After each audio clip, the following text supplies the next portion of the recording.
2014-15 में, 2019-20 में केजरीवाल जी क्यों जीते? क्योंकि तब तक 5-6 साल तक दिल्ली वालों को जेन्युइनली ये था कि ये डिफरेंट है, ये हम में से एक है, ये करप्शन को हटाएगा, केजरीवाल फिर से आएगा, ये सब कि ये करप्शन, ये सारे मुद्दे जो हैं जिनसे आम आदमी पार्टी कहते थे हम अलग हैं, वो अलग नहीं है। सो वोटर ये सोच रहा है भाई ये सारी पार्टी सेम है, इनको हमने 10 साल दिए, इन्होंने कुछ नहीं किया, लेट्स ट्राई समथिंग एल्स।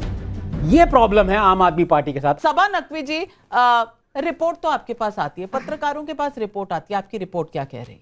मेरी रिपोर्ट तो कह रही थी कि टक्कर की लड़ाई है और क्लोज है, लेकिन लोग ज्यादातर मान रहे थे कि 40 सीटें आप निकालेगी। लेकिन देखिए, आम आदमी पार्टी को 45 प्लस चाहिए टू पावर में रहने के लिए, क्योंकि उनके बहुत कैंडिडेट दूसरे पार्टी से आए हैं, कुछ बीजेपी से भी आए हैं, इधर उधर से आए हैं। तो ये नहीं कि वो आइडियोलॉजिकल अरविंद केजरीवाल के बिल्कुल अन्ना मूवमेंट वाले लोग हैं। आम आदमी पार्टी और जिस तरह की मजबूती अब भाजपा के लिए दिल्ली एक प्रेस्टीज इलेक्शन हो गया है, उन्होंने इतना प्रयास एक छोटी सी पार्टी के खिलाफ किया है, तो वो चाहेंगे कि वो जीते।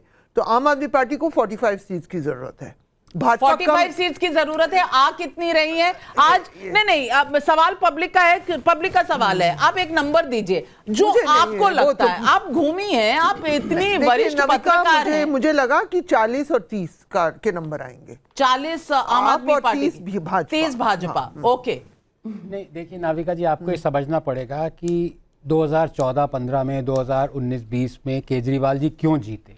क्योंकि तब तक 5-6 साल तक दिल्ली वालों को जेन्युइनली ये था कि ये डिफरेंट है, ये हम में से एक है, ये करप्शन को हटाएगा, केजरीवाल फिर से आएगा, ये सब। अब आप ये देखिए कि 2014-15 में 25% जो आपके कैंडिडेट्स थे जो इलेक्शन जीते थे वो एक्स अदर पार्टीज के थे, बीएसपी, कांग्रेस, बीजेपी। इस इलेक्शन में 75% आपके कैंडिडेट्स एक्स अदर पार्टीज के। ये आपको क्या दर्शाता है कि ये करप्शन, ये सारे मुद्दे जो हैं जिनसे आम आदमी पार्टी कहते थे हम अलग हैं, वो अलग नहीं है। सो वोटर ये सोच रहा है भाई ये सारी पार्टी सेम है, इनको हमने 10 साल दिए, इन्होंने कुछ नहीं किया, लेट्स ट्राई समथिंग एल्स। ये प्रॉब्लम है आम आदमी पार्टी के साथ। अगर ये अपने प्रिंसिपल्स कोट एंड कोट पे स्टिक रहते कि भाई हमें करप्शन हटानी है, हम इसलिए आए हैं, क्लीन कैंडिडेट्स लेंगे, और दूसरी पार्टी को जहां पे हम लोगों को करप्ट कहते थे, बीएसपी हुआ, कांग्रेस हुआ, बीजेपी हुआ, उन सबको करप्ट कहते थे, वही लोग हमने ले लिया। अनुराग ढांडा, क्या ये क्रेडिबिलिटी क्राइसिस थी आम आदमी पार्टी के लिए जमीन पर? क्या 75% कैंडिडेट अगर आपके इंपोर्टेड हैं, वो ओरिजिनल ढूंढ के बनाई गई पॉलिटिकल पार्टी के नहीं थे? क्या ये एक फैक्टर हो सकता है? देखिए, मुझे नहीं लगता है कि ये नंबर्स कहां से लाए हैं, मुझे नहीं पता। लेकिन जो कैंडिडेट्स हमने इस बार भी फील्ड किए थे उनमें 40 से 45 ओरिजिनली जो 2013 में, जब हमारी 2012 में जब पार्टी बनी थी, तब से पार्टी के साथ जुड़े हुए हैं। जब कोई नई पार्टी बनती है, जब कोई आंदोलन होता है, तो किसी न किसी पार्टी से तो लोग आते ही हैं। ऐसा थोड़ी है कि वहीं पे नए नेता खड़े होते हैं। तो मुझे आज भी हम इस चीज को लेके बहुत पॉजिटिव हैं कि जिस तरीके के करप्शन चार्जेस की ये बात कर रहे हैं, हमारे किसी नेता के ऊपर नहीं है। टॉप लीडरशिप को जिस तरीके से साजिश करके फंसाया गया वो अलग बेटर है, लेकिन उसके अलावा अगर आप देखें तो किसी भी और एमएलए कैंडिडेट के ऊपर जो सीरियस करप्शन चार्जेस हो, किसी ऐसे केस में हो, उस तरीके के चार्जेस नहीं है। सारे पॉलिटिकल चार्जेस हमारे नेताओं के ऊपर है। तो आप मेलाइन करने की कोशिश करते रहिए, अल्टीमेट अदालत तो जनता की होती है। जनता जब निर्णय देगी तब आप अपनी बात से पलट जाएंगे। जनता जो कहेगी, लेकिन उससे पहले कोर्ट्स कह चुके हैं। राधिका खेड़ा जी, आप हंस क्यों नहीं है? नाविका जी ये कह रहे थे कि हमारे किसी कैंडिडेट पे, किसी भी नेता पे करप्शन के चार्जेस नहीं है और हमें फंसाया जा रहा है। अगर आपको फंसाया जा रहा था तो आप फिर उन्हीं लोगों के साथ गठबंधन करके लोकसभा चुनाव क्यों लड़े? कांग्रेस ने आपका 2000 करोड़ का शराब घोटाला उजागर किया, उन्होंने ही कंप्लेंट करी, चाहे अनिल चौधरी हो, अजय माकन हो, संदीप दीक्षित हो, राहुल गांधी हो, सुप्रिया श्रीनेट हो, सबने प्रेस वार्ता करी, जवाब डाला कि एफआईआर करी, अरेस्ट करी अरविंद केजरीवाल को। अगर आपको साजिश के तहत वो फंसा रहे थे तो उसके 2 महीने बाद आप उनके साथ लोकसभा के गठबंधन में क्यों चले गए? बड़ा कमाल का आप लोगों का इश्क है। कभी लव एंड हेट रिलेशनशिप भी बढ़िया है आप लोगों की, जिन्होंने आपको फंसाया कि आप उन्हीं के साथ लोकसभा चुनाव में चुनाव लड़ने चले। अनुराग ढांडा, जवाब दीजिए। राहुल गांधी के कैंडिडेट को वोट दे रहे हैं और राहुल गांधी अरविंद केजरीवाल के कैंडिडेट को। मैं तो राधिका जी से ही पूछ लेता हूं कि जो अफजल गुरु को शहीद कहती है उस पीडीपी के साथ सरकार बनाने क्यों चले गए थे? क्या हुआ? बस ये वोट अबाउटरी का मतलब कोई स्टैंड तो होना चाहिए सवाल आपकी दिल्ली अपनी का पार्टी है, का भी। आप कश्मीर चले गए और वो कितनी पुरानी बात है, ये अब की कमाल बात है। है और जेल में आपके आपको नेताओं की डाला। बात है, लेकिन सीधा जवाब नहीं। मैं इतनी भी अमीर पुरानी- जमाई जी से इतनी भी पूछना पुरानी चाहती नहीं है नविता अमीर जी, लेकिन अमित नहीं, बिल्कुल जमाई जी, सीधा जवाब है। सवाल राधिका जो खेड़ा ने सेंट्रल सही गवर्नमेंट पूछा है। चुनाव उन्होंने होता कहा है, कि केंद्र का कांग्रेस वो ने बिल्कुल अलग कंप्लेंट होता की है। थी, अगर नेता आपके जेल गए थे तो कांग्रेस के साथ आप साथ क्यों खड़े हुए थे? सवाल तो वाजिब है।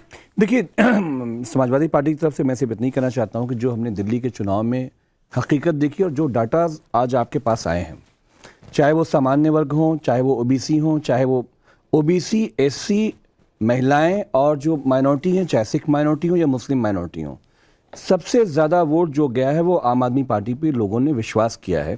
तो सवाल ये है कि 1,55,00,000 हमारे वोटर हैं, जिसमें 83 लाख पुरुष हैं और 71 लाख महिलाएं हैं।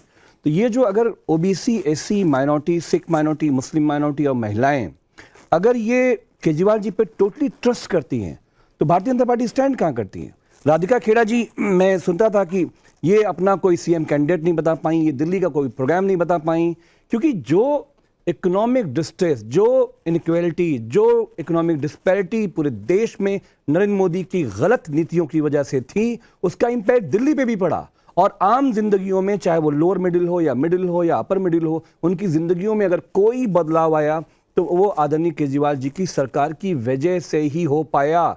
और आम जनता में जो मैंने देखा नाविका मैम, वो बड़ी हैरत की बात थी। हैरत की बात ये थी कि लोग ये कह रहे थे क्योंकि केजरीवाल जी ने गरीबों की मदद कर दी, महिलाओं की मदद कर दी, छात्रों की मदद कर दी, इसलिए नरेंद्र मोदी ने केजरीवाल जी को और मनीष सिसोदिया को स्पेशली, क्योंकि शिक्षा की क्रांति में गरीबों के दिन पलट गए, इसलिए इनको जेल डाला गया। 1.5 साल हुआ भी एमसीडी इनके पास आया। आप जानती हैं कि चाहे नालियां हो, चाहे वो चलिए कैंपेन तो खत्म हो गया, अब लोगों ने अपना रुझान बता दिया और मैं एवरेज पोल ऑफ पोल का नंबर वहां रख रही हूं।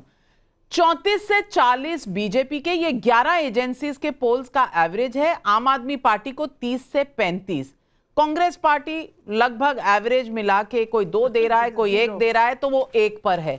ये रुझान है। तो प्रदीप जी, मैं आपसे पूछना चाहती हूं, ये बहुत नजदीकी नंबर हैं, आप पोलस्टर हैं, साइंटिफिक एनालिसिस करते हैं नंबरों का। मैं आपसे पूछना चाहती हूं कि क्या एवरेज देखना सही है, नहीं है? क्योंकि 4 या 5 एजेंसी एक तरफ जा रही हैं, 8 एजेंसी एक तरफ जा रही हैं। इससे आपको क्या लग रहा है कि क्लियर नहीं है ग्राउंड पर सिचुएशन क्या है, नजदीक का मामला है, या आप मानते हैं कि मेजॉरिटी जिस तरफ है लोकतंत्र का फैसला वहीं होता है? देखिए राविका जी, सबने, शायद मैं ऐसा मानता हूं कि अच्छा काम किया होगा और जो वोटर ने उनको कहा होगा उन्होंने उस हिसाब से आकलन करके रिपोर्ट किया होगा। दूसरा सवाल आपका था कि क्या ये सही है कि पोला पोल के नंबर निकाले जाएं? ये एक दिशा जरूर देते हैं, लेकिन छोटे राज्य में खासकर, जैसे कि 70 का असेंबली है और 35 मिड मार्क है और 36 मेजॉरिटी मार्क है, उसमें थोड़ी सी सीटें इधर या उधर की वजह से हो जाएंगी। तो मुझे लगता है पोला पोल के एवरेज को इस तरह से देखना शायद ट्रू पिक्चर नहीं देता है, मेरी जानकारी और मेरे आकलन के अनुसार। दूसरी जो बात है कि दिल्ली में, जैसे कि आपने और सबने अभी चर्चा हो रही थी, आपके दर्शकों के लिए मैं बता दूं कि जो 100 वोट पड़ते हैं दिल्ली में, या पिछले ही 3 चुनाव को ले लीजिए, उसमें 55% पुरुष का होता है। वो जो 100 वोट पड़ गए, आ गए मशीन के अंदर, और जो 45% जो है वो महिलाओं का होता है, क्योंकि पहले तो महिलाओं का बेस ही कम है, फिर वोटर टर्नआउट में भी उसका फर्क होता है। तो जब महिला और पुरुष का भी आकलन करें तो दिल्ली ही एक ऐसा प्रदेश है जहां पे कि 50-50 नहीं, 55-45 का आंकड़ा यहाँ पर होता है। तो इस हिसाब से जो सारी डेमोग्राफी का अपना अपना एक रोल है, अपना अपना एक प्रतिनिधित्व है उस 100 के अंदर, तो उसके आकलन के अनुसार जो भी एजेंसी ठीक से उसको कर पाएगी, आई थिंक वो रिजल्ट के ज्यादा करीब रहेगी।